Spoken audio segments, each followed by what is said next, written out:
ಒಂದು ವಿಡಿಯೋದಲ್ಲಿ ನಾವು ಕೌಂಟಿಂಗ್ ಫಿಗರ್ ಬಗ್ಗೆ ತಿಳಿದುಕೊಳ್ಳೋಣ. ಇಲ್ಲಿ ಒಂದು ಡಯಾಗ್ರಾಮ್ ಇದೆ. ಇದು ಬಂದುಬಿಟ್ಟು ಇಲ್ಲಿ ಎಷ್ಟು ತ್ರಿಭುಜಗಳು ಎಷ್ಟಿದೆ, ಇದು 1 2 3 4 ತ್ರಿಭುಜಗಳಿವೆ. ಅಂದರೆ ಒಂದೊಂದಾಗಿ ನೋಡೋಣ ನಾವು. ಫಸ್ಟ್ ಇದಿಷ್ಟು ಬಂದುಬಿಟ್ಟು 1 ಆಗುತ್ತೆ. ಇಲ್ಲಿ 1 2 3 4 5 6 7 ಅಂದರೆ ಇವಾಗ ಇಷ್ಟು ಕೂಡ ಪ್ಲಸ್ ಮಾಡಬೇಕು ನಾವು. 7 + 6 13 ಆಗುತ್ತೆ. 13 + 5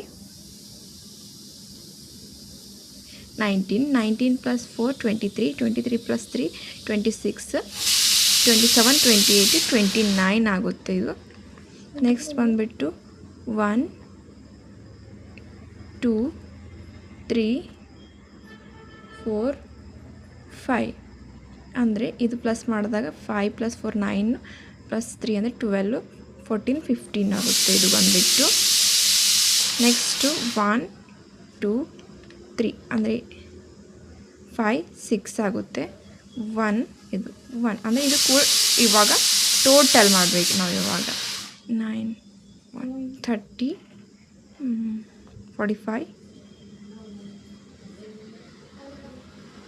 51 ಆಗುತ್ತೆ. ಅಂದರೆ ಆಪ್ಷನಲ್ಲಿ 51 ಇದೆಯಾ, ಎಲ್ಲೋ ಮಿಸ್ ಆಗಿದೆ ನೋಡೋಣ. 51 ಇಲ್ಲ ಅಂದರೆ ಸೊ ಕೌಂಟಿಂಗಲ್ಲಿ ಮಿಸ್ ಆಗಿದೆಯಾ, ಇಲ್ಲ ಅಂದರೆ ಇದು ನೋಡೋಣ. 7 + 6 13 + 5 18 18 + 4 22 22 + 3 25 26 27 28 ಆಗುತ್ತೆ. ಇದು ಬಂದುಬಿಟ್ಟು 28 ಆಗುತ್ತೆ. ಸೊ ಅಂದರೆ ಇಲ್ಲಿ 51 ಆಪ್ಷನಲ್ಲಿ B C is the right answer.